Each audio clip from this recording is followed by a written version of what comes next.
بسم الله الرحمن الرحيم.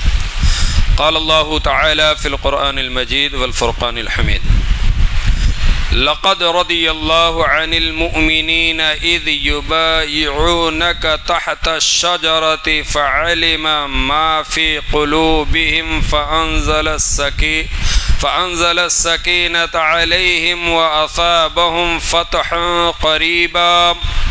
صدق اللہ مولانا العظیم وبلغنا رسولہ النبی الکریم ونحن على ذلك لمن الشاہدین والشاکرین والحمد للہ رب العالمین.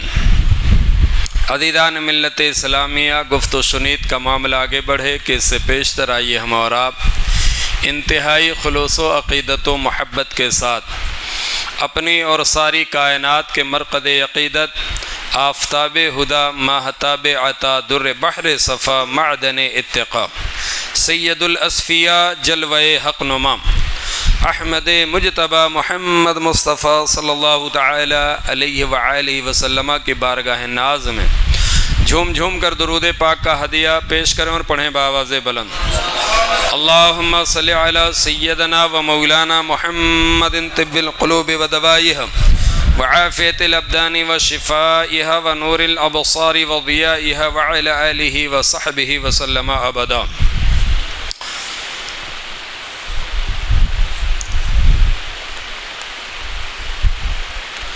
اعلیٰ حضرت امام اہل سنت فرماتے ہیں، نور کی سرکار سے پایا دوشالہ نور کا، نور کی سرکار سے پایا دوشالہ نور کا، ہو مبارک تم کو ذوالنورین جوڑا نور کا، ہو مبارک تم کو ذوالنورین جوڑا نور کا. آج کا جو موضوع ہے وہ تیسرے خلیفۃ المسلمین سرکار سیدنا عثمان غنی رضی اللہ تعالی عنہ کی شان و عظمت. حضرت سیدنا عثمان غنی رضی اللہ تعالی عنہ کی وہ شخصیت ہے کہ اللہ کے رسول کے بعد کل صحابہ سب سے افضل جس کو مانتے تھے وہ سیدنا ابو بکر صدیق تھے، اور سیدنا ابو بکر صدیق کے بعد سب سے افضل جس کو مانتے تھے وہ حضرت سیدنا عمر ابن خطاب تھے، اور حضرت سیدنا عمر ابن خطاب کے بعد سب سے افضل جس کو صحابہ مانتے تھے وہ عثمان غنی ذوالنورین تھے. بڑا ستھرا اور بڑا پاکیزہ عقیدہ ہم اہل سنت والجماعت کا ہے. میں نے سورہ فتح کی جس آیت پاک کی تلاوت کا شرف حاصل کیا ہے، اس آیت پاک میں شان عثمان غنی رضی اللہ تعالی عنہ کا ذکر ہے. اور بھی آیات ہیں، لیکن میں نے اس آیت پاک کا انتخاب اس وجہ سے کیا کہ یہی آیت پاک حدیبیہ کے مقام پر، جسے اسلام میں صلح حدیبیہ کے نام سے یاد کیا جاتا ہے، اور صلح حدیبیہ ہی سبب بنا تھا فتح مکہ کا. حضرت سیدنا ابو بکر صدیق رضی اللہ تعالی عنہ فرماتے ہیں کہ لوگوں کو غور کرنا چاہیے اور تفکر کرنا چاہیے کہ اللہ رب العالمین نے اللہ کے محبوب کو مکہ میں فتح و کامرانی عطا فرمائی. یہ رسول اللہ صلی اللہ علیہ وسلم کے کمال درجے کی محبوبیت، اور صلح حدیبیہ کے وقت وہ شخص جو حضور سے جب صلح نامہ لکھا جا رہا تھا تو یہاں تک کہ بسم اللہ لکھنے کا بھی وہ انکاری تھا، اور محمد الرسول اللہ بھی لکھنے کو پسند نہیں کرتا تھا. حضرت ابو بکر صدیق فرماتے ہیں جو شخص اس وقت یہ پسند نہیں کرتا تھا، میں نے دیکھا کہ حجۃ الوداع کے وقت جب میرے نبی قربانی کے جانور کو ذبح کر رہے تھے تو وہ قربانی کا جانور لالا کے پیش کر رہا تھا حضور کو. اور جب میں نے دیکھا کہ حضور حلق کروا رہے تھے اتمام حج کے بعد میں، تو میں دیکھ رہا تھا کہ نبی کے منہ مبارک کو اٹھا اٹھا کے چوم رہا تھا وہ شخص۔ اللہ کب کس کو ہدایت دے دے کوئی پتہ نہیں ہے۔ تو حضرت سیدنا عثمان غنی، سب سے پہلے ہم آپ کی شان و عظمت نسب کے اعتبار سے دیکھتے ہیں کہ کتنے عالی نسب ہیں حضرت عثمان غنی رضی اللہ عنہ۔ پانچویں پشت میں جا کر کے حضور سے ملتے ہیں حضرت عثمان غنی رضی اللہ عنہ، اور حضرت عثمان غنی رضی اللہ عنہ کی جو نانی تھی ام حکیم البیضاء، یہ حضرت عبد المطلب کی بیٹی تھی، حضرت عبد المطلب کی بیٹی تھی۔ اور ان کو جو دوسرا شرف حاصل ہوا وہ یہ کہ یہ حضرت عبداللہ جو حضور کے والد ماجد تھے ان کی بہن تھی۔ اور اللہ کی شان دیکھو کہ حضرت عبداللہ اور ام حکیم البیضاء جڑوا پیدا ہوئے تھے، جڑوا پیدا ہوئے تھے۔ تو حضرت عبد المطلب کی بیٹی ہیں حضرت عثمان غنی کی نانی بیٹی ہیں حضرت عبد المطلب کی، اور حضرت عبد المطلب کی جب بیٹی ہیں تو اس رشتے سے ام حکیم البیضاء حضور کی پھوپھی ہوئی۔ کیا ہوئی؟ حضرت علی مولائے کائنات کی بھی پھوپھی ہوئی رشتے میں۔ اور اس لحاظ سے اگر دیکھا جائے تو حضرت عثمان غنی رشتے کے اعتبار سے حضرت علی مولائے کائنات اور مصطفیٰ کریم کے بھانجے ہیں۔ مصطفیٰ کریم کے، بات کو سمجھ آئی کہ نہیں آئی؟ سمجھ آ گئی؟ ہاں۔ تو یہ نسبی شرف آپ کو حاصل ہے۔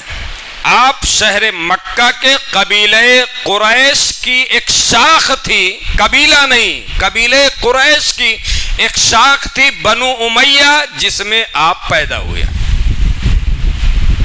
حضرت سیدنا عثمان غنی رضی اللہ تعالی عنہ حضرت ابو بکر صدیق، حضرت علی مولائے کائنات اور حضرت زید بن حارثہ کے بعد ایمان لائے، اور آپ جو پہل ایمان لائے ان میں سے ہیں۔ امام ایک محدث ہیں، وہ لکھتے ہیں کہ آپ پہل ایمان لانے والوں میں شامل ہیں، حضرت سیدنا عثمان غنی رضی اللہ تعالیٰ عنہ۔ تو یہ تو نسبی فضیلت آپ کو حاصل ہے کہ حضور کے بھانجے ہیں، حضرت علی مولائے کائنات کے رشتے کے لحاظ سے بھانجے ہیں، اور جو حضور کے والد ہیں ان کے ساتھ آپ کی نانی کی ولادت ہوئی، یعنی ساتھ میں دونوں بھائی بہن پیدا ہوئے تھے۔ اس کے بعد اب آپ آگے بڑھو، حضرت عثمان غنی رضی اللہ تعالی عنہ کو میرے نبی نے یکے بعد دیگرے ان کے نکاح میں اپنی 2 بیٹیاں عطا فرمائیں، ایک حضرت ام کلثوم، دوسری حضرت بی بی رقیہ رضی اللہ عنہما۔ یہ دونوں سیدہ کائنات فاطمۃ الزہرا کی بہن ہیں، اس لحاظ سے حضرت امام حسن و حسین رضی اللہ عنہما کی یہ خالہ ہوئی، اور حضرت عثمان غنی رشتے کے اعتبار سے خالو ہوئے۔ حضرت سیدنا امام حسن مجتبی رضی اللہ تعالیٰ عنہ فرماتے ہیں کہ اللہ کے رسول صلی اللہ علیہ وسلم کی 2 صاحبزادیاں عثمان غنی کے نکاح میں تھی، اور روایتوں میں آیا ہے کہ آپ کو صرف فرش والے ذوالنورین نہیں کہتے تھے، بلکہ ملائے اعلیٰ میں بھی آپ ذوالنورین کے لقب سے مشہور تھے۔ ملائے اعلیٰ میں بھی آپ ذوالنورین کے لقب سے مشہور تھے۔ آپ کو ملائے اعلیٰ کی مخلوق، اعلیٰ مخلوق جو ہے، فرشتوں کی جو جماعت ہے، وہ ذوالنورین کے لقب سے آپ کو ملقب کرتی تھی۔ یہ حضرت سیدنا عثمان غنی رضی اللہ عنہ کی شان و عظمت ہے۔ اور ایک روایت یہ بھی ملتی ہے، آقا علیہ السلام نے اپنی بیٹیوں کا نکاح عثمان کے ساتھ اپنی خود کی مرضی سے نہیں کیا، بلکہ اللہ کے حکم کے مطابق آپ کا نکاح حضرت عثمان غنی کے ساتھ کیا ہے۔ یہ شان ہے حضرت عثمان غنی رضی اللہ تعالی عنہ کی۔ اب آؤ ہم آپ کو بتاتے ہیں حضرت سیدنا عثمان غنی رضی اللہ عنہ کی شان میں یہ آیت پاک نازل ہوئی۔ اللہ قرآن میں فرماتا ہے، بے شک اللہ راضی ہوا ایمان والوں سے۔ اللہ راضی ہوا ایمان والوں سے۔ کب راضی ہوا؟ جب وہ اس پیڑ کے نیچے تمہاری بیعت کرتے تھے، اس پیڑ کے نیچے تمہاری بیعت کرتے تھے، تو اللہ نے جانا جو ان کے دلوں میں ہے، یعنی اللہ کو علم ہو گیا کہ ان کے دلوں میں کیا ہے، صحابہ کے دلوں میں کیا ہے۔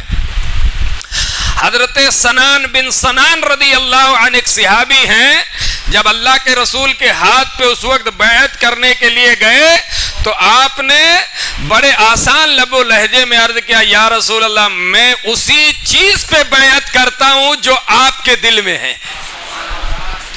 صحابہ کا انداز محبت اور انداز احترام دیکھو، یا رسول اللہ ہم آپ سے بیعت اسی شرط پہ کرتے جو آپ کے دل میں ہے، یعنی جو آپ کی منشا ہے، جو جس چیز پر آپ مجھ سے بیعت لے رہے ہیں ہم اسی پر بیعت کر رہے ہیں۔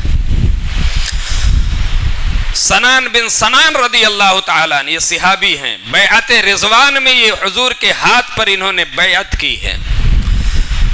تو اللہ مومنوں سے راضی ہوا کب؟ جب وہ اس پیڑ کے نیچے تمہاری بیعت کرتے تھے، تو اللہ نے جانا ان کے دلوں میں ہے، یعنی جو ان کے دلوں میں تھا وہ اللہ کو علم ہو گیا، تو ان پر اطمینان اتارا اور انہیں جلد آنے والی فتح کا انعام عطا فرمایا۔ اور جلد آنے والی فتح کا انعام کیا تھا، اور جلد آنے والی فتح کون سی تھی؟ تو وہ جلد آنے والی جو فتح تھی وہ فتح مکہ تھی۔ آؤ میں آپ کو ذرا بتاتا ہوں، اللہ کے رسول صلی اللہ تعالی علیہ وآلہ وسلم نے ہجرت کے 6 سال اپنے 1400 یا 1500 اصحاب کے ساتھ طواف کعبہ کا ارادہ کیا کہ اللہ کے گھر کا طواف کریں گے۔ احرام 2 چادریں ہیں اللہ کے رسول کے پاس اور صحابہ کے پاس، اور قربانی کے جانور ہیں۔ اللہ کے رسول آئے تو حدیبیہ کے مقام پر اللہ کے رسول کی جو سواری قصوہ تھی وہ رک گئی، بیٹھ گئی۔ جس سواری پہ میرے مصطفیٰ سوار تھے حدیبیہ کے مقام پر وہ بیٹھ گئی۔ صحابہ نے سوچا شاید تھکا کی وجہ سے بیٹھ گئی، تھک گئی ہوگی سواری اس وجہ سے بیٹھ گئی۔ میرے مصطفیٰ اس اپنی سواری کے بیٹھنے کے مقصد سے بھی آگاہ ہو گئے کہ یہ کس وجہ سے بیٹھ گئی، کس وجہ سے بیٹھ گئی۔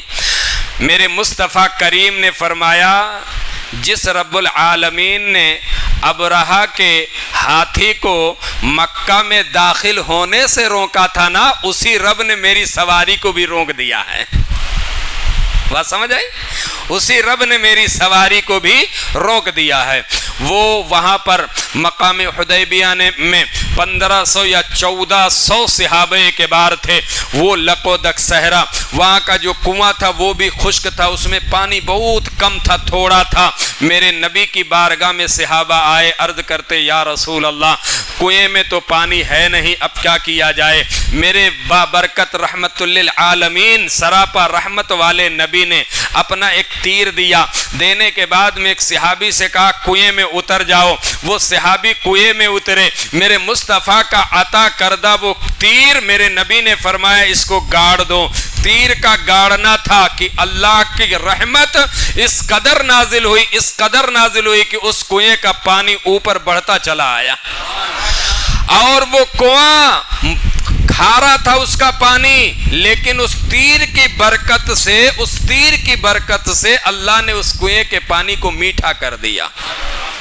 میرے عزیز یہ معجزہ ہے میرے مصطفیٰ کریم کا، ایک کرامت ہے حضرت امام عالی مقام کی بھی کنویں کے حوالے سے۔ علامہ جامی اور دیگر علماء نے لکھا ہے کہ ایک صحابی تھے، جب حضرت امام علی مقام مکہ سے کربلا کی طرف نکلے، ایک صحابی سے ملاقات ہوئی جن کا نام تھا عبداللہ بن مطع رضی اللہ تعالی عنہ۔ وہ اللہ کے رسول کے شہزادے کے پاس آئے۔ علامہ جامی لکھتے ہیں کہ اللہ نے حضرت امام حسین کو اتنا حسین بنایا تھا، اتنا حسین بنایا تھا، اتنا خوبرو بنایا تھا، اتنے حسین تھے امام علی مقام کہ جو بھی آپ کو دیکھتا تھا وہ آپ کی طرف مائل ہو جاتا تھا، آپ کے حسن و جمال کا وہ اسیر ہو جاتا تھا۔ اللہ اکبر۔ عبداللہ ابن مطع نے دیکھا کہ شہزادہ رسول ہیں، بنت مصطفیٰ کے جگر کے ٹکڑے ہیں۔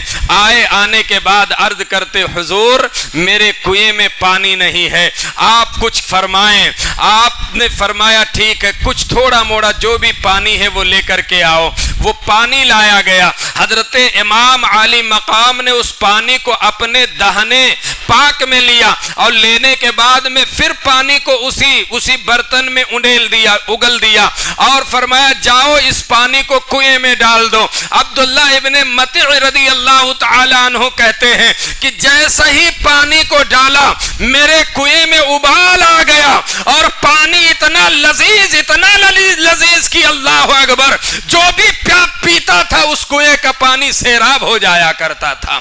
اب اس کرامت سے پتہ یہ چلا میرے امام پانی کے محتاج نہیں تھے، یا نہر فرات کا جو صاف و شفاف ٹھنڈا پانی تھا اس کے محتاج امام نہیں تھے، بلکہ وہ پانی لب حسین کا محتاج تھا، وہ پانی لب حسین کا محتاج تھا۔ اگر مولا چاہتے تو پانی کا چشمہ آپ کے خیمے میں ابل جاتا، اگر آپ چاہتے تو وہی پانی جو عبداللہ ابن مطع کے کنویں میں ابلا تھا وہی پانی حضرت علی اصغر کو بھی پلا سکتے تھے، حضرت بی بی سکینہ کو بھی پلا سکتے تھے، حضرت زینب کو بھی پلا سکتے تھے، اپنے تمام آوان و انصار کو پلا سکتے تھے، لیکن وہ امتحان گاہ تھا، وہ کرامت دکھانا مقصد نہیں تھا، وہ استقامت دکھانا مقصد تھا۔ میرے امام مکمل استقامت کی تفسیر بن کر کے پوری دنیا کو بتا دیا۔ قرآن یہ کہتا ہے ان الذین قالوا ربنا اللہ ثم استقاموا تتنزل علیہم الملائکۃ ولا تخافوا ولا تحزنوا وابشروا بالجنۃ التي کنتم توعدون۔ اللہ فرماتا ہے وہ لوگ جنہوں نے کہا ہمارا رب اللہ ہے، پھر اسی پر قائم رہے تو ان پر فرشتے اترتے ہیں اور فرشتے انہیں خوشخبری دیتے ہیں اور کہتے ہیں کہ خوش ہو جاؤ، اللہ تمہیں بشارت دے رہا ہے، اس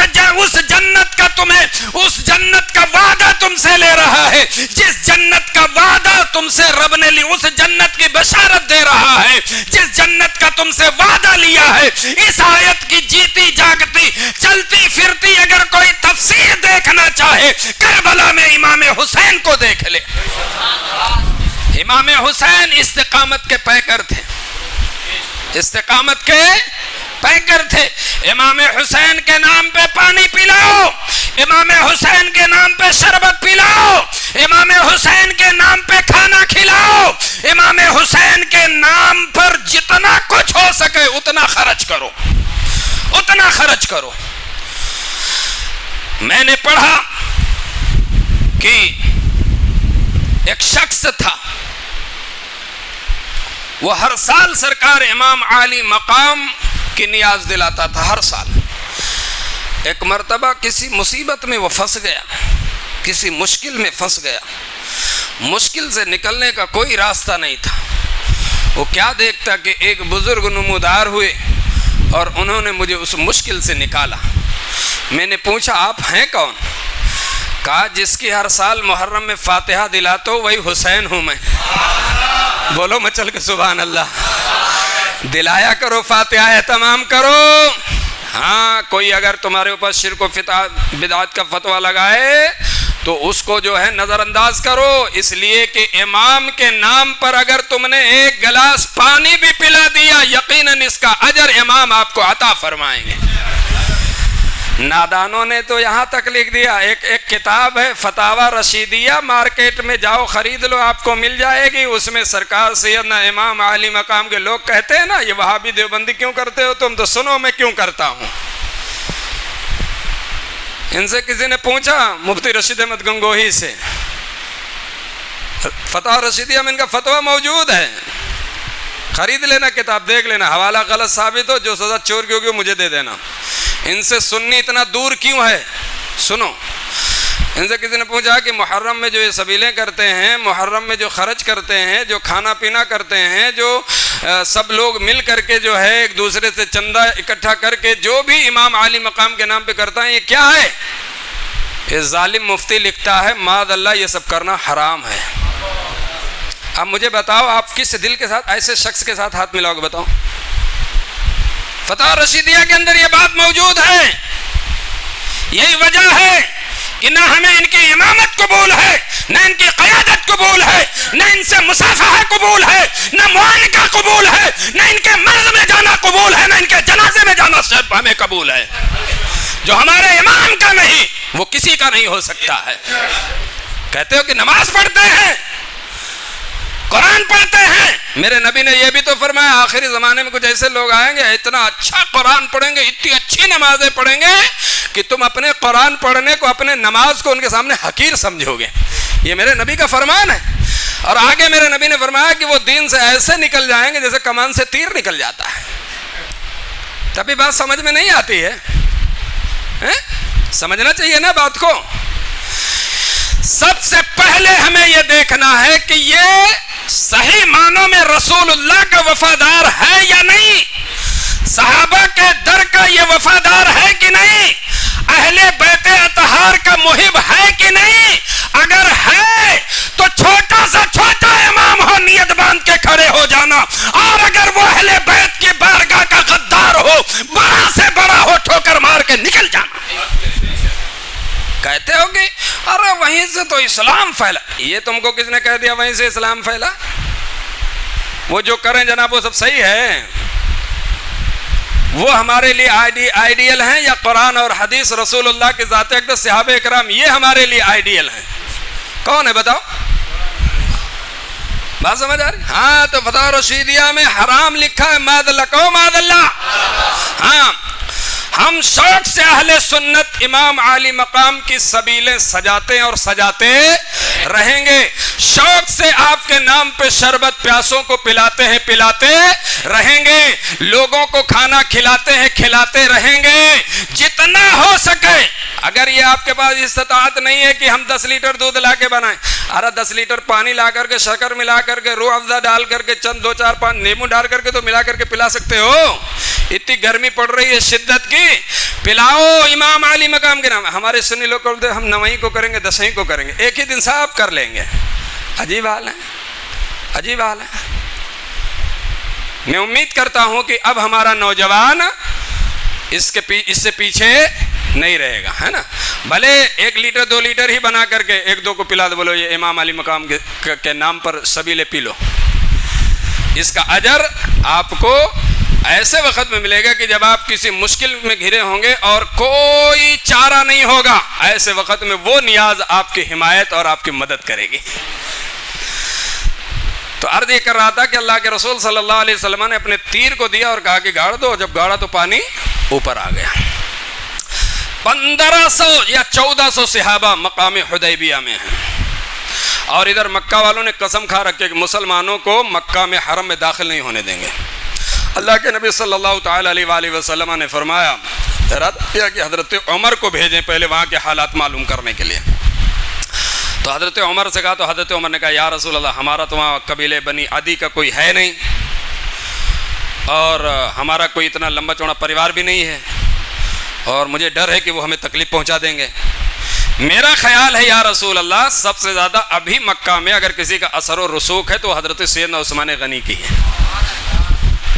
اللہ کے نبی نے حضرت عثمان غنی کو بلایا، بلانے کے بعد میں کہا عثمان تم جاؤ وہاں کا جائزہ لو، مکہ المکرمہ۔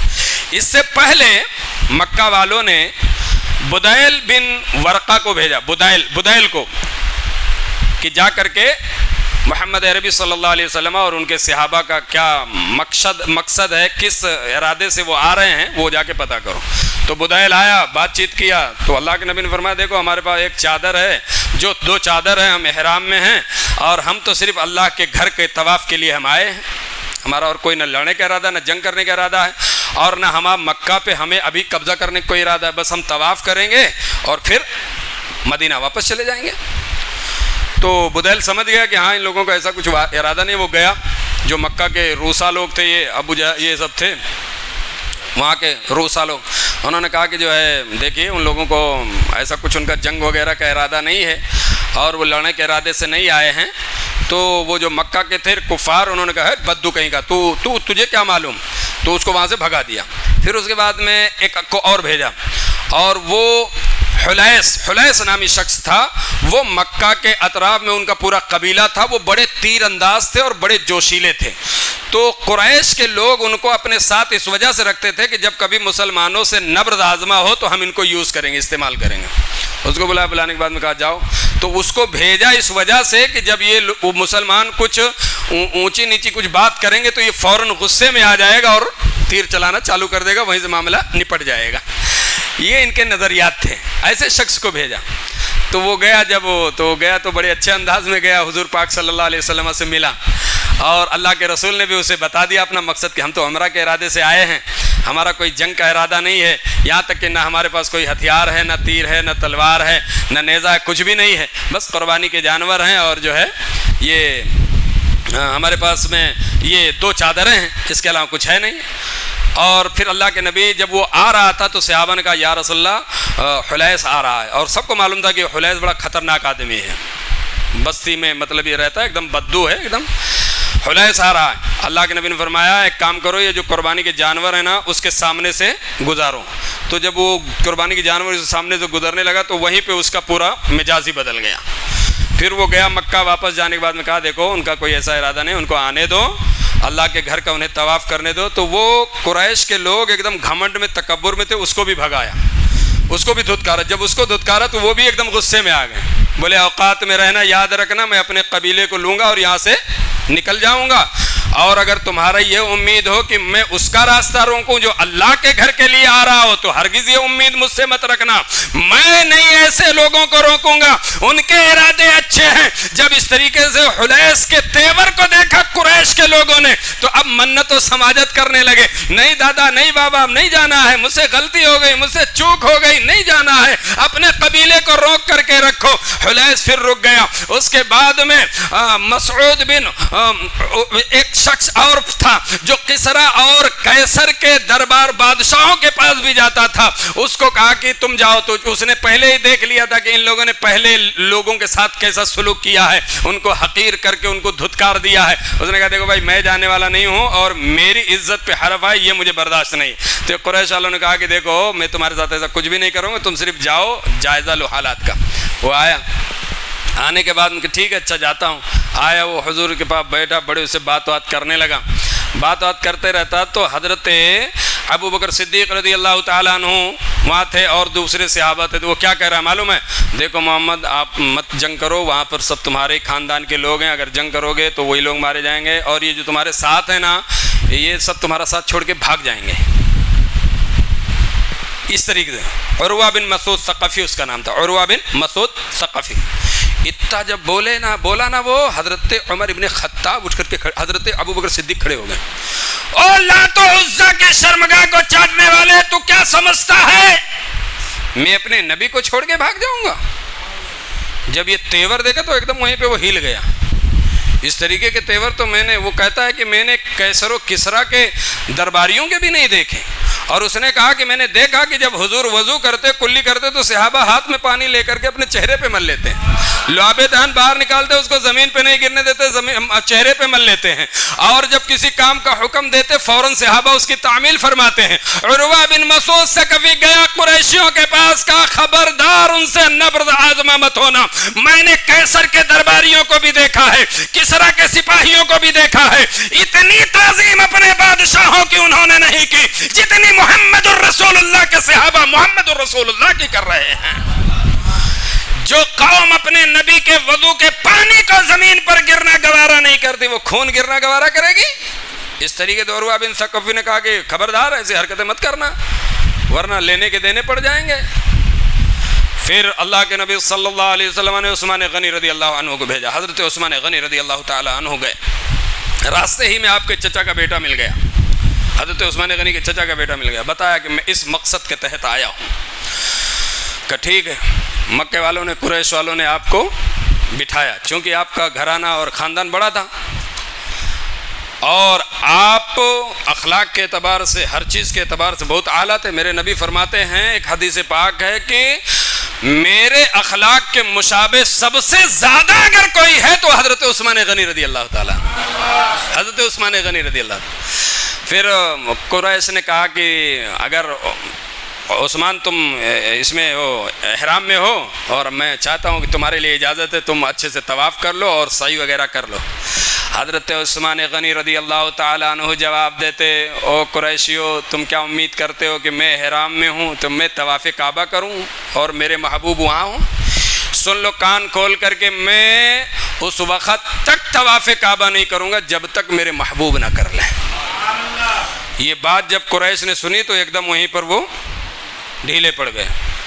پھر اس کے بعد میں ادھر صحابہ بات کرنے لگے، ارے حضرت عثمان غنی تو خوب دل بھر کے کعبہ دیکھ رہے ہیں، کعبے کا طواف کر رہے ہیں، صفا مروہ کی سعی کر رہے ہیں، آب زمزم پی رہے ہیں وغیرہ وغیرہ۔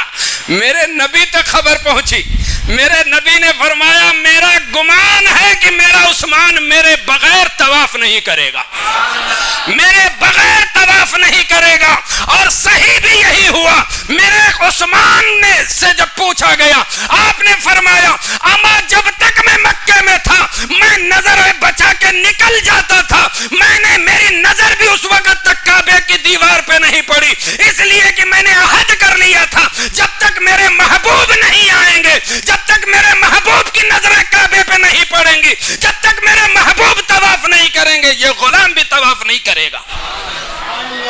یہ حضرت عثمان غنی رضی اللہ تعالی عنہ۔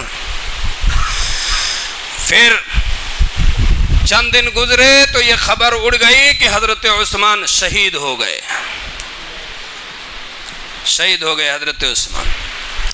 تو پھر میرے نبی نے تمام صحابہ کو بلایا اور بلانے کے بعد میں اس بات پہ بیعت لی کہ مجھ سے وعدہ کرو کہ دشمن کتنا بھی سخت ہو، لشکر کتنا بھی بڑا ہو، لیکن ہم یہاں سے اس وقت تک نہیں ہٹیں گے جب تک میں اپنے عثمان کے قاتلوں کا بدلہ نہ لے لوں۔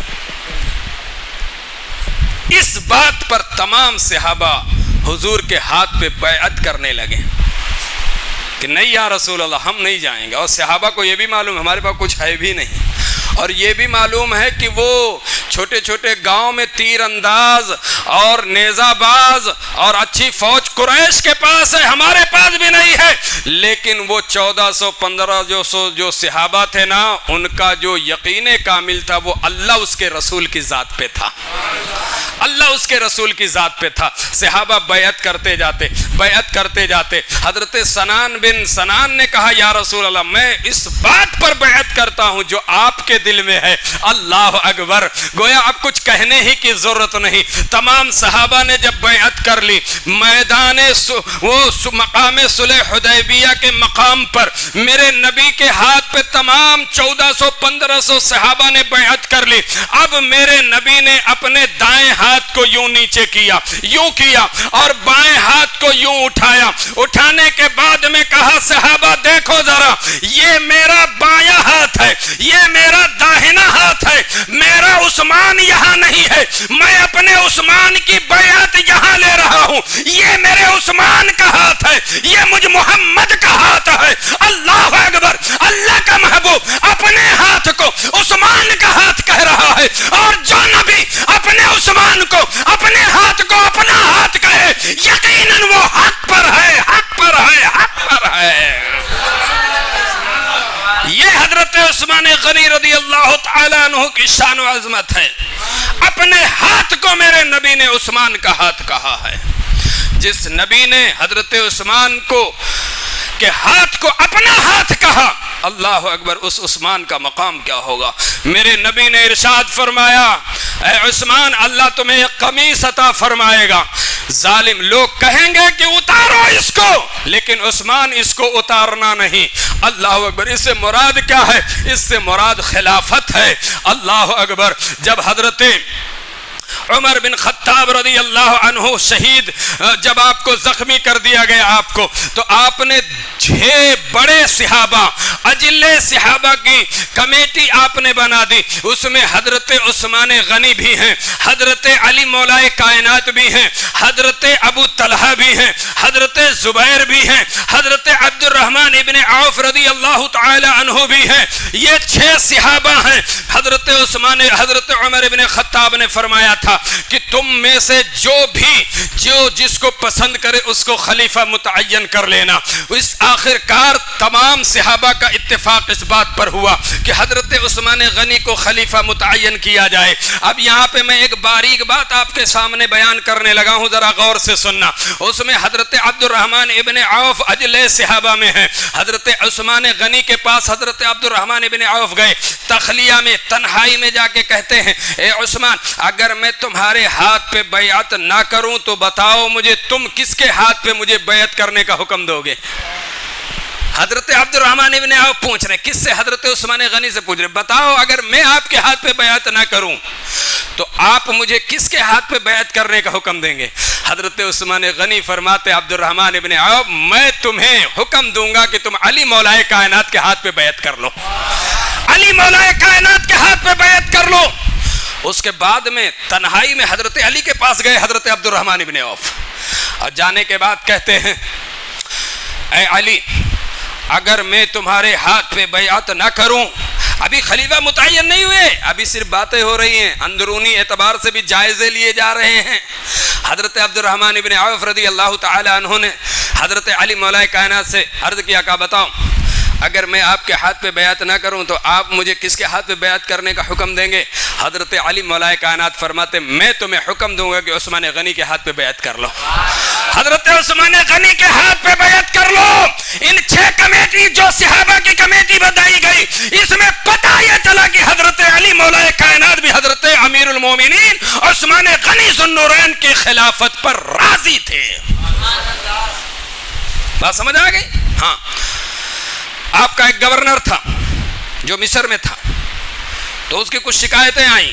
جب شکایتیں آئیں تو آپ نے جو ہے آپ نے لوگوں سے پوچھا، جو لوگ شکایت لے کر کے آئے کیا چاہتے ہو؟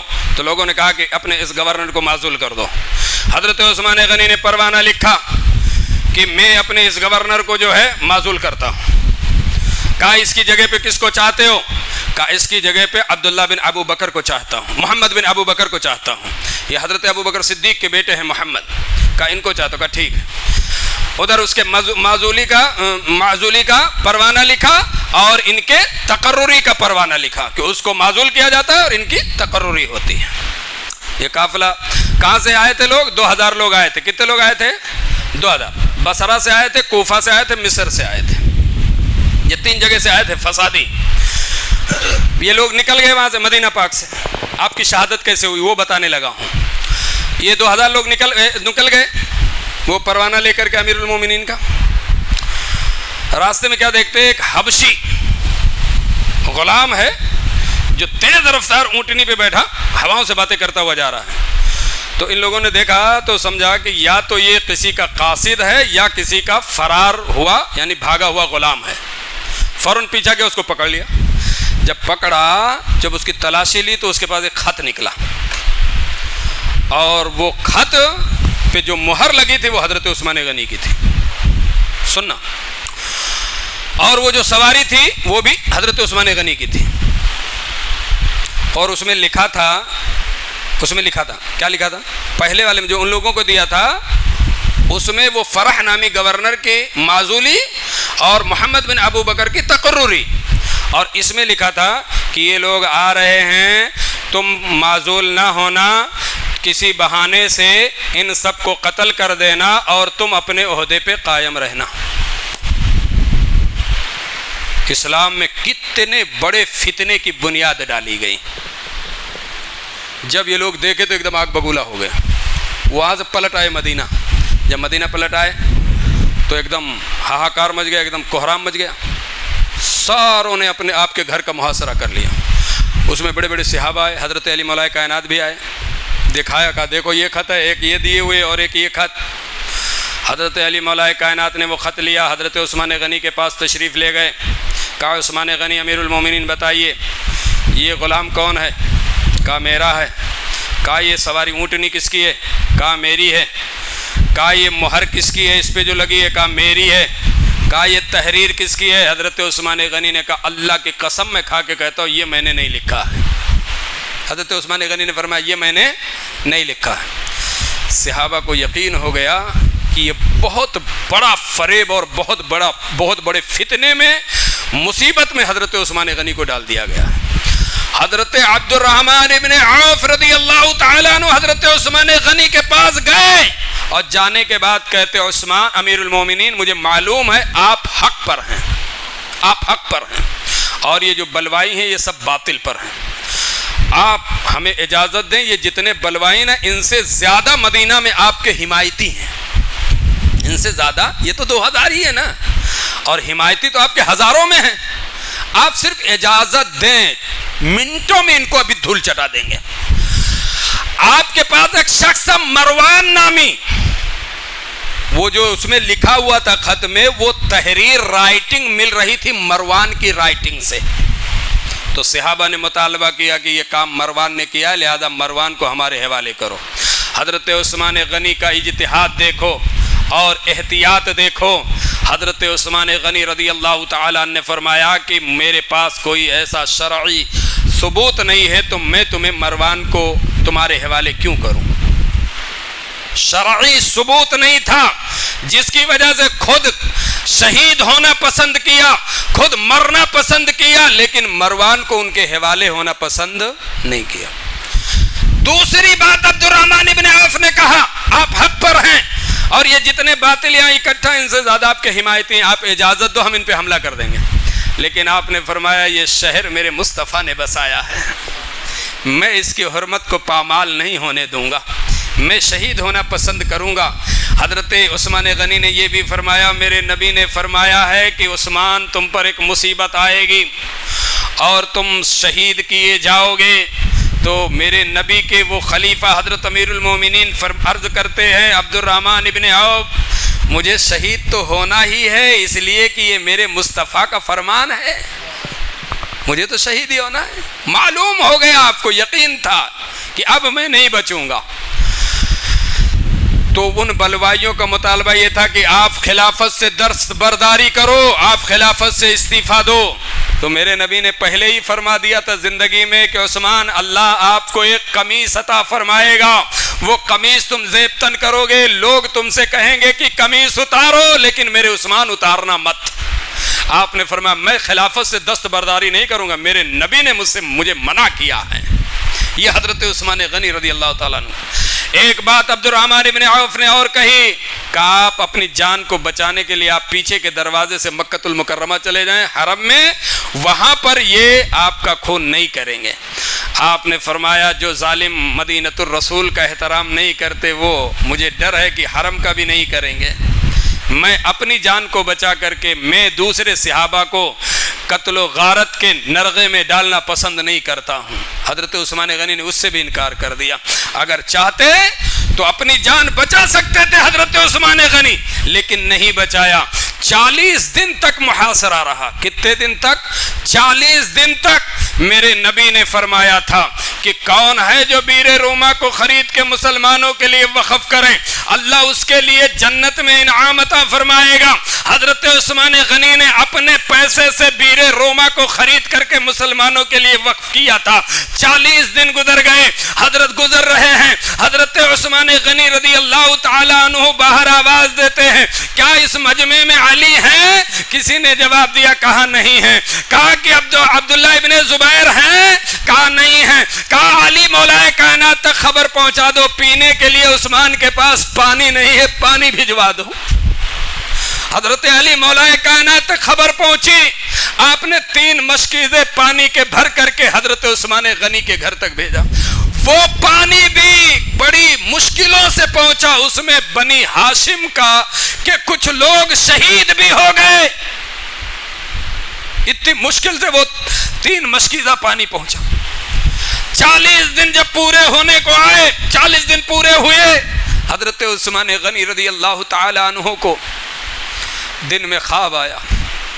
اور چونکہ اس دن روزے سے تھے، میرے نبی خواب میں تشریف لائے. کہا عثمان گھبراؤ نہیں، حق پر تم ہو عثمان، دیری مت کرو، آج کے افطاری تم میرے ساتھ کرو گے. میرے نبی نے یہ بشارت دے دی اسی دن، آج تم افطار میرے ساتھ کرو گے. دن میں 2 مصری باغی بلوائی اور محمد بن ابو بکر. سامنے کے دروازے پہ تو علی مولائے کائنات کے 2 شیر کھڑے تھے، حضرت امام حسن حضرت امام حسین تلوار لے کے کھڑے تھے. اور کہا کوئی اندر نہ جانے پائے. دھکا مکی ہوئی، حضرت امام حسن کو کہیں چوٹ لگ گئی.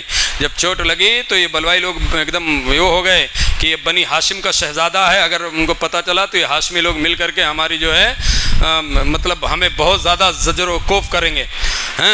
تو چپکے سے اس بات کو دبایا، انہوں نے دبانے کی کوشش کیا، اور دبانے کے بعد میں وہ گھر کے پیچھے دیوار پھاند کر کے اندر کود گئے. جب اندر کودے، حضرت عثمان غنی تلاوت قرآن فرما رہے تھے. تلاوت قرآن فرما رہے تھے. اور تلاوت قرآن میں کون؟ سورہ بقرہ پڑھ رہے تھے.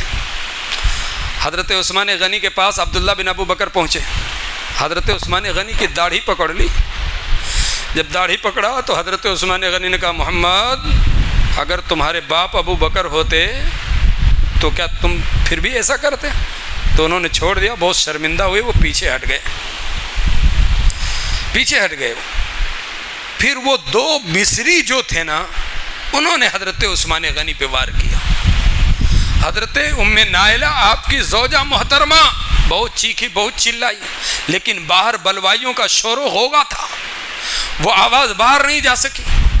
اندر سے بہت شور مچائی کہ آواز باہر تک پہنچے، لیکن باہر نہیں پہنچی. اندر ظالموں نے حضرت عثمان غنی کو 18 ذی الحجہ کو شہید کر دیا. انا للہ و انا الیہ راجعون. میرے نبی نے اپنی حیات ظاہری میں فرمایا تھا کہ میرا عثمان اس وقت تلاوت قرآن کر رہا ہوگا، اور یہ بھی فرمایا میرے نبی نے کہ فَسَيَكْفِيكَهُمُ اللَّهُ پر میرا عثمان پہنچا ہوگا، اور اس پر اس کے خون کے قطرے گریں گے. قسم ہے رب ذوالجلال کی، اور قسم ہے میرے مصطفیٰ کے علم غیب کی، جب دیکھا گیا قرآن کی اس آیت پہ فَسَيَكْفِيكَهُمُ اللَّهُ تو اس پہ حضرت عثمان غنی کے خون کے قطرے گرے ہوئے تھے. اس طریقے سے 40 دن کی کٹھن محاصرے کے بعد ظالموں نے حضرت عثمان غنی رضی اللہ تعالیٰ عنہ کو شہید کیا. حضرت علی مولا کائنات آئے، خبر ملی تو آئے. آنے کے بعد میں حضرت امام حسن کو ایک تھپڑ بھی مارا، حضرت امام حسین کو بھی مارا. کہا تم لوگ یہاں موجود تھے، اور محمد بن طلحہ تھے، حضرت ابو طلحہ کے بیٹے محمد بن طلحہ وہ بھی تھے. کہا کہ تم لوگ، ان کو بھی ڈانٹ ڈپٹ کے کہا تم لوگ کیا کر رہے تھے، کیسے یہ فسادی اندر داخل ہو گئے؟ آپ نے فرمایا کہ دروازے سے داخل نہیں ہوئے بابا، یہ پیچھے سے دیوار پھاند کر کے اندر گئے. حضرت سیدنا عثمان غنی کو اس طریقے سے ظلماً شہید کیا گیا. پھر 3 دن تک یہ فسادی مسجد نبوی پہ قابض رہے، لیکن کوئی بھی صحابی ان کے پیچھے نماز پڑھنے کے لیے نہیں جاتا تھا، کیونکہ وہ ظالم لوگ نماز بھی پڑھاتے تھے.